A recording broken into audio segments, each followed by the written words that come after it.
ఇక్కడ 3 సార్లు ఉన్నది అంటే నేను అనుకుంటాను ఆ రోజే ఏది జరిగింది అనుకుంటాను. ఎందుకంటే రెండవ అధ్యాయంలోకి వచ్చిన తర్వాత మొదటి మాటలు ఏమిటంటే 3వ దినమున మాట ఉన్నది. 2వ యోహాను సువార్తలో 3వ దినము కనుక ఇక్కడ మరునాడు అన్న మాట మనకి 29లో ఉంది, 35లో ఉంది, 43లో కూడా ఉంది. ఈ 3 సంఘటనలు ఒక్కరోజే జరిగినాయని నేను అనుకుంటున్నాను. ఓకే, జరగచ్చు లేకపోతే ఏదైనా విషయం తెలియదు. అదే రోజు ఆ రోజు ఏం జరిగింది అంతకు ముందు రోజు అంటే మొదటి రోజు నువ్వు ఎవరయ్యా యోహాను అడిగితే యోహాను గారు చెప్పాడు, ప్రభువుని పరిచయం చేశాడు. ఇదిగో మెస్సీయ వస్తున్నాడు, ఆయన ముందు మీకు తెలియజేయడానికి పంపబడినటువంటి ఒక స్వరాన్ని నేను అన్నాడు. ఆయన ఎంత తగ్గించుకున్నాడో చూడండి, ఎంత తగ్గించుకున్నాడో చూడండి. సమగ్రమైనటువంటి మనము ఈ రోజుల్లో తగ్గించుకోవడానికి ఇష్టపడుతుంది. మాకేదో గొప్పమైనట్టుగా, మేమేదో పెద్దది అందరి అధికారమైనట్టుగా మేము ఎన్నడూ తలంచుకోకూడదు. మీరు దేవుని బిడ్డలైతే మళ్ళా చెప్తున్నాను, మీ పాద దాసుడిగా మాత్రమే నేను ఇక్కడ ఉండాలి. మీ మీద ఒక అధికారిగా ఆనందం చేసేవాడిగా నేను ఉండకూడదు.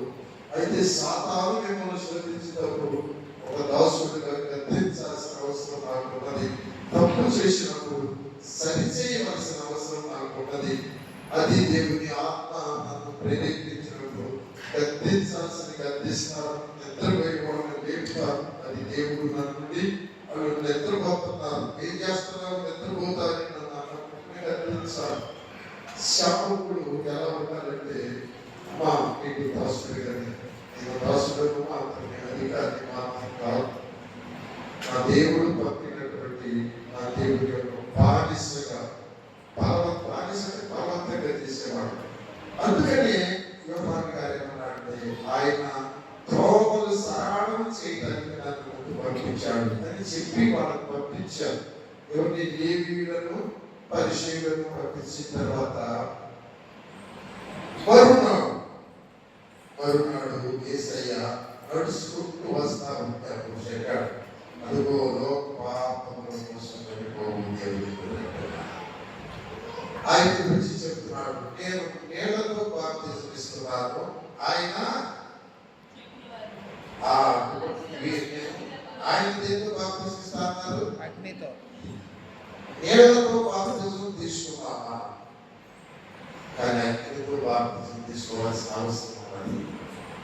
అగ్నితో బాప్తిజం అంటే ఏంటో 2 మాటలు చెప్పి ముందుకు వెళ్తారు. అగ్నితో బాప్తిజం, అగ్నితో బాప్తిజం, అగ్నితో బాప్తిజం. యెషయా గ్రంథం 6వ అధ్యాయం మొదటి వచనం మాటలు మనం చూస్తే అక్కడ అగ్ని బాప్తిజం ప్రవక్త యెషయా పొందినట్లుగా ఉంటుంది. చదవమా. అత్యున్నతమైన సింహాసనమునందు ప్రభువు ఆసీనుడై ఉండగా నేను చూచితిని. ఆయన చొక్కని అంచులు దేవాలయమును నిండుకొనెను. ఆయనకు పైగా శరాపులు నిలిచిండురి. ఒక్కొక్కరికి 6 రెక్కలుండెను. ప్రతివాడు 2 రెక్కలతో తన ముఖమును, 2 తన కాళ్ళను కప్పుకొనుచు 2 ఎగురుచుండెను. వారు సైన్యములు కలిపి యెహోవా పరిశుద్ధుడు, పరిశుద్ధుడు, పరిశుద్ధుడు, సర్వలోకము ఆయన మహిమతో నిండి ఉన్నది అని గొప్ప స్వరముతో గాన ప్రతిగానములు చేయుచుండిరి. వారి కంఠస్వరం వలన గడప కొమ్ముల పునాదులు కదులుచు మందిరము ధూపము చేత నిండగా నేను అపవిత్రమైన పెదవులు గలవాడను, అపవిత్రమైన పెదవులు గల జనుల మధ్యన నివసించువాడను, నేను నశించితిని.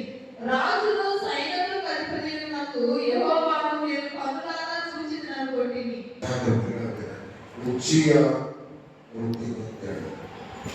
ఆ సంవత్సరంలో యెషయా గారు అగ్ని బాప్తిజం పొందారు.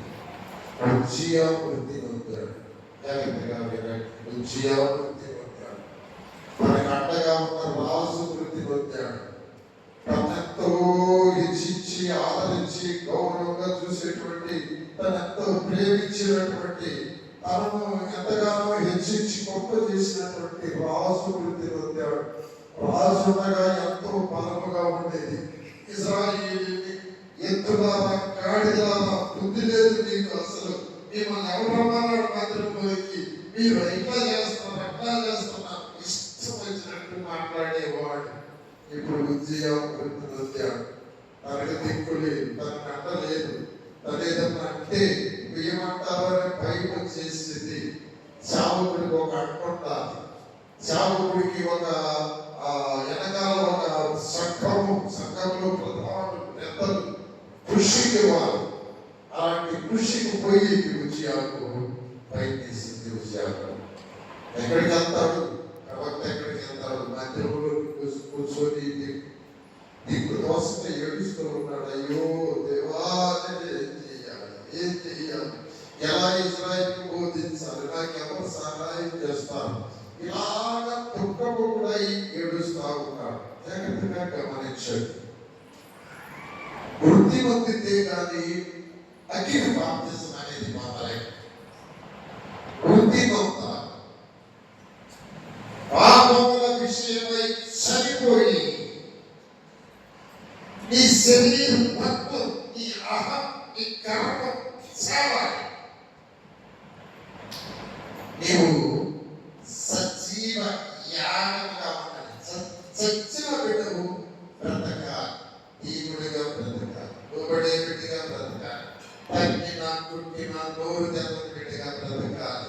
అది సచ్చిన తర్వాత, బలము చచ్చిన తర్వాత, అండ చచ్చిన తర్వాత, తను ఎంతవరకు జీవించిన జీవితం యొక్క పవర్ వచ్చిన తర్వాత ఏ దిక్కు లేక మందిరంలోకి వచ్చి చాలా వేదనతో ఏడుస్తూ ఉండగా ఒక్కసారిగా మగత కమ్మింది. ఆయనకి మగత కమ్మింది. దేవుడు ఒక వ్యక్తిని దర్శించినప్పుడు ఆ వ్యక్తికి మగత కమ్ముంది. మగతలో దర్శనం వస్తుంది. నేను ఎక్కువగానే ఉంటాను, అయితే నాకు కనపడతాను. ఓ దేవాలయం అంతా చూస్తా ఉన్నాడు. దేవాలయం బలిపీఠం దగ్గర సింహాసనేశ్వరుడు ప్రభువు కూర్చున్నాడు. చూస్తా ఉన్నాడు. శరాపులు ఎగురుతా ఉన్నాయి ఆయన పైగా. శరాపులు అంటే అగ్ని దూతం. శరాపులు అంటే అగ్ని దూతం. వినండి, అది ఆ ఎగురుతూ ఉంటే మంట వస్తా ఉంటాయి అన్నమాట. శరాపులు 6 రెక్కలు ఉంటాయి వాటికి. 2 రెక్కలతో ఒళ్ళు కప్పుకొని, 2 రెక్కలతో కళ్ళు కప్పుకొని, ఆయన చూడకుండా 2 రెక్కలతో ఎగురుతూ అవన్నీ ఒకే మాట చెప్తున్నాయట, ఆరాధన చేస్తున్నాయట. పరిశుద్ధుడు, పరిశుద్ధుడు, పరిశుద్ధుడు, పరిశుద్ధుడు, పరిశుద్ధుడు, సర్వోన్నతమైపోతూ నిండి ఉన్నది. ఇదే ఆరాధన. అలా దేవతలు ఆరాధన చేస్తా ఉంటే, ప్రభు సింహాసనం వేసుకొని కూర్చుంటే ఆయన చొక్కా అంచులు తెల్లగా మెరుస్తూ ఆలయం ప్రకటిపోయిందంట. ఆయన పైన శరాపులు అగ్ని కొడుతూ ఉన్నది. బలిపీఠం మీద అగ్ని కణాలు కాలిపోతా ఉన్నాయి. ఆ దర్శనాన్ని చూస్తా ఉండగానే యెహోవాను చూస్తున్నాడు, దర్శనాన్ని చూస్తున్నాడు, ఆరాధన చూస్తున్నాడు, స్తుతులు చూస్తున్నాడు. వెంటనే ఆయనకు జ్ఞాపకం వచ్చింది. అయ్యో, నేను నశించాను.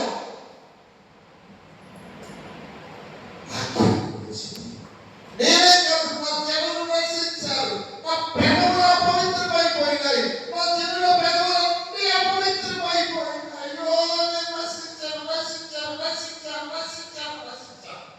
అలా ఎప్పుడైతే జ్ఞాపకం ఇస్తున్నాడు, ఈ శరాపుల్లో ఒక దూత బలిపీఠం మీదకి దిగి వచ్చేసింది. పైకి అగ్ని దూత మంటలు అలాగా బలిపీఠం తీసుకొచ్చి అక్కడ బలిపీఠం క్రింద అగ్ని మంట మండుతా ఉంది. కణాలు అక్కడ ఒక పట్టిగా ఆ కాలు తీసుకొని ఆ కణాన్ని అలా పట్టుకొని యెషయా దగ్గరికి వస్తా ఉంటాడు. నేను రక్షించిపోతున్నాను. పెద్దలు అపవిత్రమైపోయింది, రక్షకుడు మనుషులు అపవిత్రంగా ఉన్నారు, మా బ్రతుకులు అపవిత్రమైపోయింది, నేను నాశనమైపోతున్నాను. ఆ కోపం వచ్చి ఆ పెద్దవులకి అలాగా కుట్టేసిందంట అగ్ని. హల్లెలూయా. పరిశుద్ధమైన అగ్ని, బలిపీఠం మీద అగ్ని, పరలోకం నుంచి దిగి వచ్చే అగ్ని. వెంటనే అలా కుట్టించి, ఇది నీ పెదవులకు తగ్గింది కనుక నీ పాపమునకు ప్రాయశ్చిత్తమయ్యను, నీ దోషము తొలగిపోయిన. హల్లెలూయా. ప్రశాంతంగా కూర్చున్నాడు, కూర్చున్నాడు. అంతే ఆయనకి స్వరమైన పడతామన్నది. ఈ అపవిత్రమైన మనిషిని మార్చడానికి మా పక్షంగా ఎవరెళ్తారు? మీరు అందరు ఆత్మలే, దేవుడు ఆత్మే, ఒక శరీరం కావాలి, ఒక వ్యక్తి కావాలి నన్ను గురించి చెప్పడానికి, నా సువార్త బోధించడానికి. ఈ అపవిత్రత ఎలా తొలగిందో, ఈ పాపం ఎలా తొలగిందో, నాశనం అయిపోయే ఈ జనాన్ని ఎలా బాగుపడతారో చెప్పడానికి నా గురించి ఎవరు వెళ్తారు? నేను వెళ్తాను. నా దోషం తొలగిపోయింది, నా పాపం పరిహారం అయిపోయింది. హల్లెలూయా. అది అగ్ని బాప్తిజం అంటే. ఈ అగ్ని బాప్తిజం ఎలా పొందాలి? ఈ అగ్ని బాప్తిజం ఎలా పొందాలి? వీళ్ళరా వినండి, జాగ్రత్తగా వినండి. నీవు మందిరంలోనికి వచ్చి వాక్యం వింటూ ఉండగా, మందిరంలోనికి వచ్చి వాక్యం వింటూ ఉండగా, ఆ వాక్యంలో ఉన్నటువంటి జీవం, ఆ వాక్యంలో ఉన్నటువంటి వెలుగు, ఆ వాక్యంలో ఉన్నటువంటి పవరు నీ హృదయంలోనికి వెళ్ళిపోవాలి. నీ చెవుల్లోకి వాక్యం చదవడి ఉండగా, చెవుల్లో నుంచి ఆ రంధ్రాల నుంచి మైండ్లోకి వెళ్ళిపోయి, మైండ్లో నుంచి హృదయంలోకి వెళ్ళిపోయి, ఆ హృదయంలో ఉన్నటువంటి ఆశలు, పాపం మొత్తము కాల్చి వేసిన ఇది అగ్ని అంటే. హల్లెలూయా, హల్లెలూయా. ఎప్పుడైతే కాల్చి వేసిందో నీలో నుంచి ఒక కేక రావాలి. అదే నేను నాశనం అయిపోతున్నాను, నేను నరకానికి వెళ్ళిపోతాను, నా పాపం, నా శాపం, నా బిడ్డలు దుఃఖం అనుభవిస్తున్నారు, నా బిడ్డలు లేవలేకపోతున్నారు. ఈ పాపం, ఈ శాపం నా బిడ్డల మీద, నా కుటుంబం మీద, నా తల్లిదండ్రుల మీద అది మోపబడి ఉన్నది. వాటి ద్వారా సాతాను నాశనం చేస్తున్నారు. అయ్యా అయ్యా ఏడవాలి.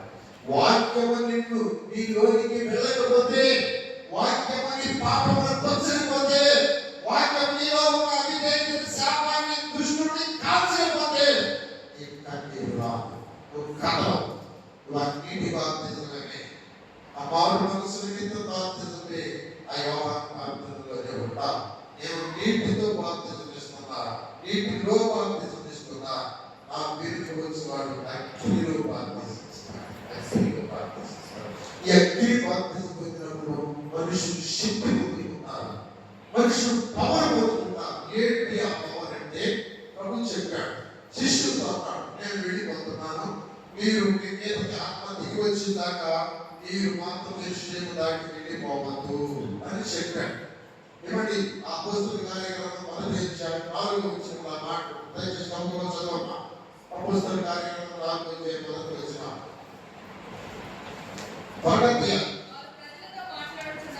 అపోస్తలుల కార్యక్రమం 3వ అధ్యాయం 4వ వచనం. ఆయన వారిని కలుసుకొని ఇలా ఆజ్ఞాపించారు. అపోస్తలుల కార్యక్రమం మీరు యెరూషలేము నుండి వెళ్ళక నా వలన వినిన తండ్రి యొక్క వాగ్దానం కొరకు కనిపెట్టుడి. యోహాను నీళ్లతో బాప్తిస్మం ఇచ్చెను గాని కొద్ది దినములలోగా మీరు పరిశుద్ధాత్మలో బాప్తిస్మము పొందెదరని. రెండు చేతులతో పైకి స్తోత్రం చెల్లించండి. ఆ తండ్రి వాగ్దానం ఇస్తాడని మీతో చెప్పారు కదా, అది వచ్చిందాక మీరు ఏంటి అవ్వదు. అతను ఇక్కడ ఉంటాడు. ఏంటి ఆ వాగ్దానం అంటే చూడండి, లూకాసు వార్త 24వ అధ్యాయం 49వ వచనం చదువుతావా? 49, 24, 49. ఇదిగో నా తండ్రి వాగ్దానం చేసినది మీ మీదకి పంపుచున్నాను. మీరు పైనుండి శక్తి పొందు వరకు పట్టణంలో నిలిచుండని వారితో చెప్పెను. ఆయన ప్రతికూలంగా చెప్పిన వాగ్దానం, ఆయన చచ్చిపోయిన తర్వాత మళ్ళా వాళ్ళని కలుసుకున్న వాగ్దానం జ్ఞాపకం చేస్తుంది. మీరు ఎక్కడికి వెళ్ళమాకండి, నేను వాగ్దానం చేశాను కదా, తండ్రి వాగ్దానం ఏదో చెప్పాను కదా, మీ మీదకి వచ్చేదాకా మీరు అక్కడే ఉండి ప్రార్థన చేస్తా ఉండండి. అప్పుడు వాడు మేడ ఎదురుకి ప్రార్థన చేస్తారా? అందరూ ఏడుస్తా ఉన్నారు, ప్రభు చంపేశారు, యాకోబు చంపేసేశారు, ప్రభు మమ్మల్ని కూడా చంపేస్తారు ప్రభా, ఏంటి ప్రభా ఇదని ఘోరంగా ఏడుస్తుండగా చూడండి 2వ అధ్యాయం 2వ వచనం చదువు. అప్పుడు వేగమైన గాలి వంటి ఒక ధ్వని ఆకాశం నుండి అకస్మాత్తుగా వారు కూర్చుని ఉన్న మరియు అగ్ని జ్వాలల వంటి నాలుకలు విభాగించబడినట్టు వారిలో ఒక్కొక్కరి మీద రాగా అందరూ పరిశుద్ధాత్మతో నిండిన వారై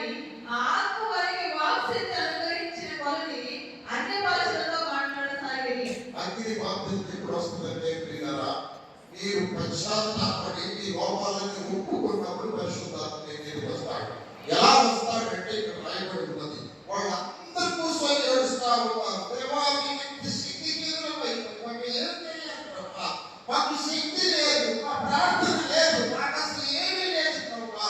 ఏదో మాట వస్తే శిష్యులమై ఉన్నాం, వస్తే చంపేస్తున్నారు ప్రభా.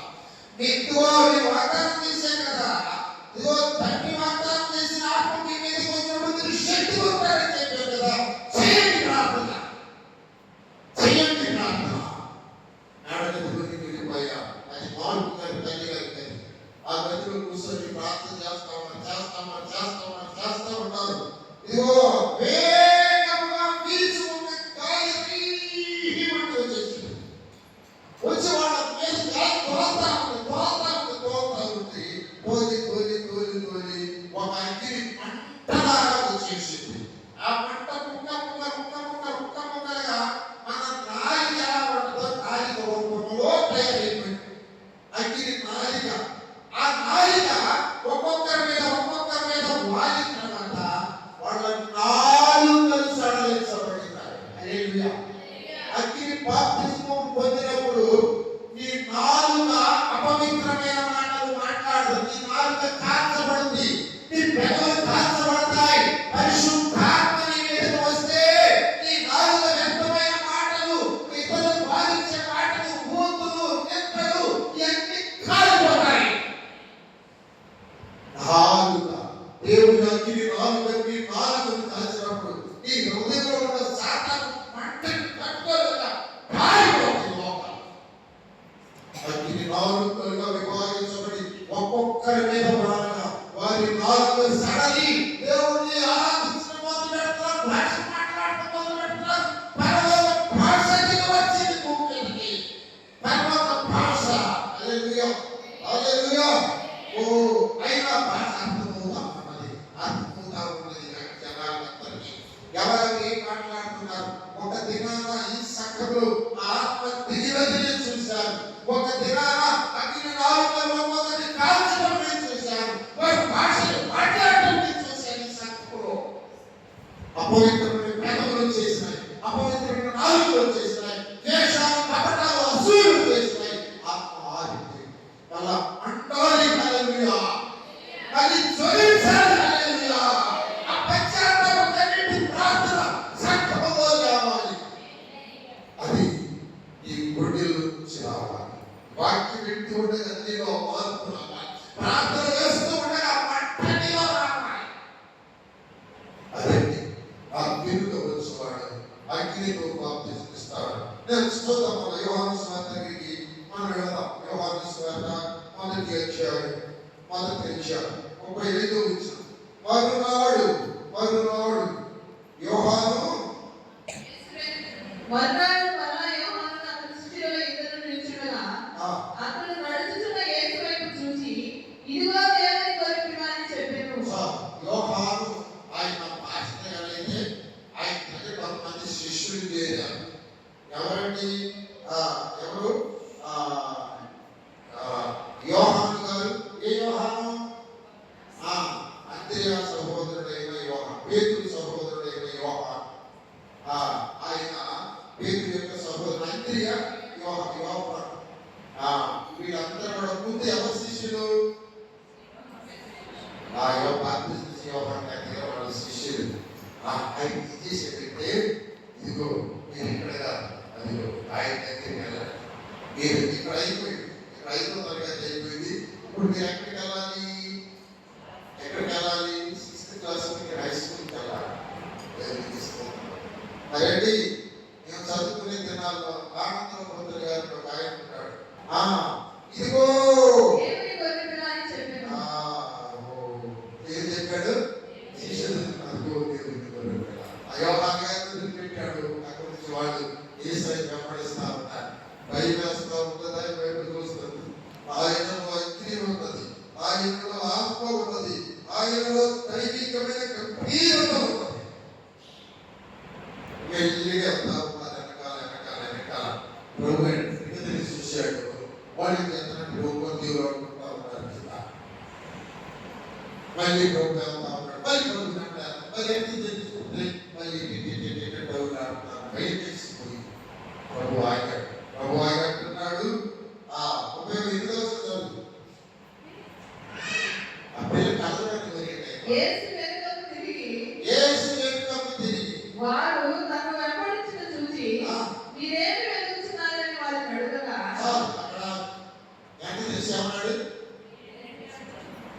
ఎదుగుతున్నారా? ఏం ఎదుగుతున్నారా?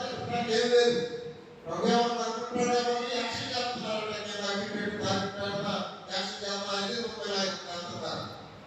ఎవరైనా ఎప్పుడైతే నీకు ఏమనిపించిందా? పరిగెత్తలు వీళ్ళేదో సంపాదించారు అనుకున్నారు కదా. ప్రభు మీరు ఏం ఎదుగుతున్నారు అని అడిగాడంటే ఏమన్నా ఎదిగితే కదా అయ్యా డబ్బులు పోయిందో లేకపోతే ఉప్పు పోయిందో గ్యాస్ పోయిందో ఏదో ఒకటి అంటారు కదా. ఏం పోయింది ఏం పోవాలా యాక్షన్ చేస్తున్నా వాళ్ళు అంటారు. చదవమని మీరేం ప్రేమించినారని వారిని అడుగుగా వారు నవ్వి నీవు ఎక్కడ కాపురమన్నావని ఆయనను అడిగిరి. అది కావాలా వాళ్ళకి? అది కావాలి. ఎక్కడ కాపురం ఎక్కడ అడిగారంట. ఓ దేవుడికి స్తోత్రం. హల్లెలూయా. కాపురం అంటే అర్థమేంటి?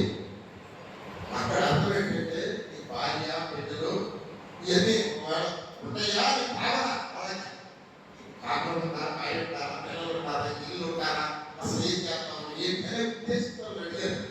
ఎక్కడ కాపురం ఉంటారు? ఇల్లు ఎక్కడ? ఎలా ఉంటా? పిల్లలు ఉంటారా? అన్నం ఉంటారా? అమ్మా నాన్న ఉంటారా? అనే ఉద్దేశంతో అడిగారన్నమాట. బోధకుడా రబ్బీ అంటే బోధకుడా ఎక్కడ కాపురం ఉన్నావు అని అడిగారంట. చదువు. వచ్చి చూడని ఆయన వారితో చెప్పగా ఓకే చాలు. ఏం చెప్పాడు ప్రభు? వచ్చి చూడమని. చెప్పండి ఏం చెప్పాడు? చెప్పండి ఏం చెప్పాడు? వచ్చి చూడమని. అరుణా చెప్పు ఏం చెప్పాడు?